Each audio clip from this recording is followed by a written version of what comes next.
El mundo nos ofrece. El mundo nos ofrece cosas tan sencillas, pero que nos enganchan tanto como el Netflix. El Netflix, que usted puede pasar 50 horas pegado allí viendo una serie, pero le da flojera ir una hora a la iglesia. De paso, no es la iglesia mía. El Señor reprenda al diablo. La iglesia no es del hombre, la iglesia es de Cristo y es una sola y es universal. Los demás son denominaciones que cada uno de los hermanos que estamos en Cristo debemos ponernos de acuerdo, así como el Señor le dijo al Padre: le ruego que sean uno solo, así como tú y yo somos uno solo, Padre. Amén. Hoy ahí viene mi hermano Jairo. Hoy vamos a tener a mi hermano Pedro Rangel y a mi hermano José Luis, que es el pastor del ministerio Poder, Dios, fuente de poder. Tenemos a nuestro hermano maestro de la palabra, Pedro Rangel, que es escriba de una versión bíblica que para muchos acá en Venezuela y fuera del país les ha costado entender que la revelación es a través de sus instrumentos. El Señor nos usa para que nosotros podamos multiplicar la bendición a otros hermanos bendecidos, a otros hermanos, para que el pueblo del Señor sea uno solo y no estemos como los perros, rompiéndole una pierna al otro, el brazo al otro, dividiendo la iglesia del Señor. La iglesia es una sola. Y como la iglesia es una sola, necesitamos estar en unidad. ¿Y cuál es la unidad? ¿La unidad es mi palabra? No. La unidad no es mi palabra. La unidad es Cristo. La palabra de Dios vive y reina. El verbo. Y aleluya. Su palabra, el verbo, se hizo carne, se manifestó en carne. Y permitió que a través de esa manifestación todos pudiéramos ser salvos. O sea, que todos fuéramos justificados para salvación. Pero ahora el camino a la salvación nosotros tenemos que pelearlo. Tenemos que pagarlo. No creas tú que no vas a acompañar a Cristo a la cruz. No, él ya está allá, ya pasó, está esperando, pero tú tienes que caminar para allá. Y es ahí donde no queremos ir. Porque es mucho más sencillo seguir con el Netflix, o seguir con el teléfono, o seguir siendo una persona en la iglesia, pero en la casa otro. O sea, tenemos doble discurso, el Dr. Jekyll y Mr. Hyde, doble personalidad, doble carácter, pero el Señor tiene uno solo y es inmutable, no cambia, no tiene sombra de variación. Por eso es que el Señor, a través de instrumentos como nosotros, que nosotros vemos al otro hermano y no lo vemos igual. No, ese hermano no, ese hermano no, ya lo juzgamos, pero nosotros sí. Hermano, no nos engañemos, el Señor no puede ser burlado. Tan importante es para usted como para mí el entender en el libro de Romanos capítulo 2, donde el Señor te dice que no señales al otro porque tú eres condenador, pero también te vas a condenar. Entonces los hermanos hay que bendecirlos. El que está recién nacido está tomando leche, no le puedes dar viste todavía porque no tiene dientes para masticar. Pero tú le tienes paciencia. Sí, el Señor nos manda eso, a trabajar la paciencia, a ejercitar la misericordia. Más que el ejercicio, porque el ejercicio de nada aprovecha, dice la palabra. Pero la misericordia sí. Cuando usted viene hoy a sentarse allí, a oír y a participar, porque los que oyen participan. Cuando usted está ahí, está usted ejercitando la misericordia, ¿lo sabía? Porque usted me está dando a mí la importancia que el Señor me ha dado al hablar su palabra. Pero usted se hace acreedor también de la importancia que el Señor le da a usted por ser oidor no olvidadizo, sino que usted va a multiplicar, ¿sí? Va a ser hacedor de la palabra. El mundo celebra cada cierto tiempo la resurrección del Señor, pero nosotros como cristianos debemos mantenernos en una resurrección diaria, porque el Señor resucita en nuestro corazón todos los días cuando abrimos los ojos. Murió una sola vez y está vivo y reina. Ahora bien, si usted considera que la resurrección de Cristo solamente es una fecha, hay que revisarse. Hay que revisarse muy bien porque el Señor está vivo todos los días.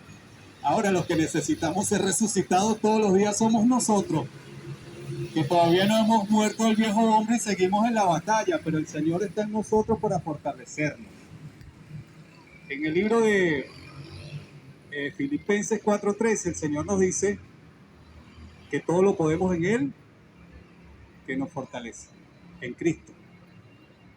Y también le dice a Pablo algo interesante con respecto a esto. Le dice, bástate con mi gracia, porque yo me fortalezco en tu debilidad. Usted es débil. Diga, el débil, al débil fuerte soy. Dígalo en su corazón, créalo. No hay nada que te pueda afectar cuando tienes la convicción en el Señor. No son palabras mágicas, sino que es una revelación que el Señor te entrega a través de su palabra. Por eso es que en el Juan 5:39 el Señor nos dice que escudriñemos las Escrituras, porque a nosotros nos parece que en ellas hay vida eterna. Pero ellas son las que dan testimonio de mí, dice el Señor. Y ustedes no quieren venir a mí. ¿Cómo haremos entonces nosotros para despreciar una salvación y un sacrificio tan hermoso como el que hizo el Señor en la cruz, para que nosotros podamos estar hoy aquí de pie, luchando con fe y entendiendo que a los pies de Cristo es que está el enemigo, que el Señor lo reprenda? No está a los pies suyos ni a los pies míos, está a los pies de Cristo. Pero si nosotros estamos en Cristo, entonces Él nos fortalece y Él pelea por nosotros y Él nos da la victoria si y solo si confiamos en Él. Ahora, si usted no confía en el Señor, sino de a ratico, el Señor le dice que su fe es como las ondas del mar que van y vienen y son movidas por cualquier clase de viento, por cualquier doctrina. Y yo le recuerdo que la doctrina de hombre es animal y diabólica. Porque yo quiero convencerlo como hombre de que usted me siga a mí. Y si usted es de esas personas que no son como los hermanos de Berea, que están verificando si lo que yo le estoy diciendo está escrito o no, usted va a seguir. Y cuando ya sea muy tarde se va a dar cuenta que va hacia el precipicio. En cambio el Señor le dice que si nosotros creemos en Él, Él pelea por nosotros. No tenemos que mover nada, Robinson. Nada.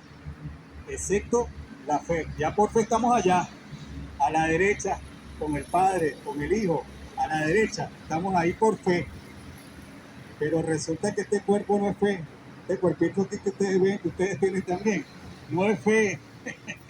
Este es un cuerpo de carne que, wow, se resiste al espíritu y se resiste a la fe. Entonces a ese cuerpo es que hay que darle duro en obediencia. No darle latigazos como hacían unos que se daban. No, el Señor no quiere sacrificio, le da asco. El Señor quiere obediencia.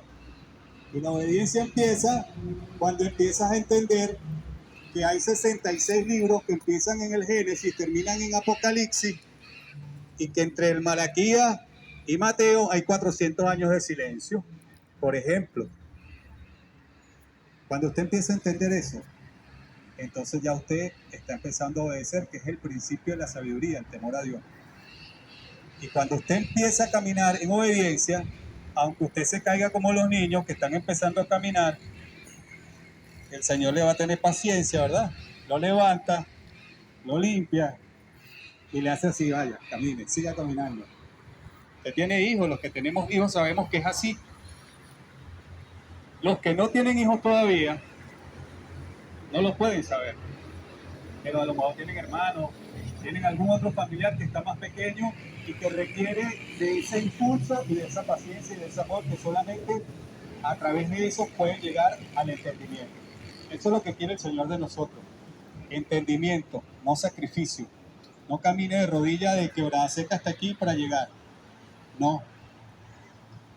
Tú no necesitas ni siquiera mover un pie físico para estar en la presencia del Señor, en espíritu.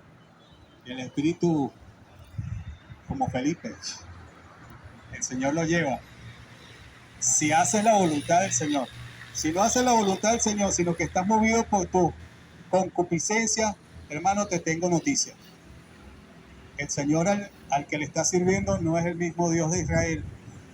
Hay que tener cuidado con eso. El gran yo soy, el Dios todopoderoso, el Dios de Israel, es un Dios celoso y fuerte. Y no va a tomar por inocente al culpable. Entonces, meditemos en esta palabra, seamos partícipes de amor, de perdón, y no importa la cantidad de piedra que nos tiren, no nos quedemos ahí. Si nos tiran piedra, el sabio ve el mal y se aparta, dice la palabra, ¿sí o no?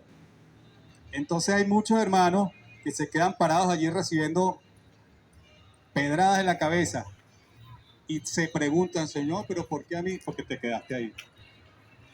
Porque si el Señor te manda a mover, una de las señales que el Señor te puede dar es la incomodidad. Es decir, tú vas a un restaurante y te sientas a comer y de una vez cuando tú llegas, el maître te va a atender y te atiende con mala cara. Te trae la carta, te la tira y te dice, ¿qué quiere comer? Ya por ahí empezamos mal. Si usted decide quedarse ahí, seguramente el resultado no va a ser muy bueno. La comida que le van a traer, a lo mejor te la escupen. Como hacen algunos, sí. Pero ¿quién es el culpable? El maître. El restaurante, usted. Usted decidió quedarse ahí aún sabiendo que ese alimento no venía de parte del Señor. ¿Y por qué usted no supo discernir de dónde venía ese alimento? Porque usted no escudriña las escrituras, sino que le cree a cualquier palabrero que esté por allí hablando. Una de las formas de saber cuál es el menú es muy variado y muy sabroso.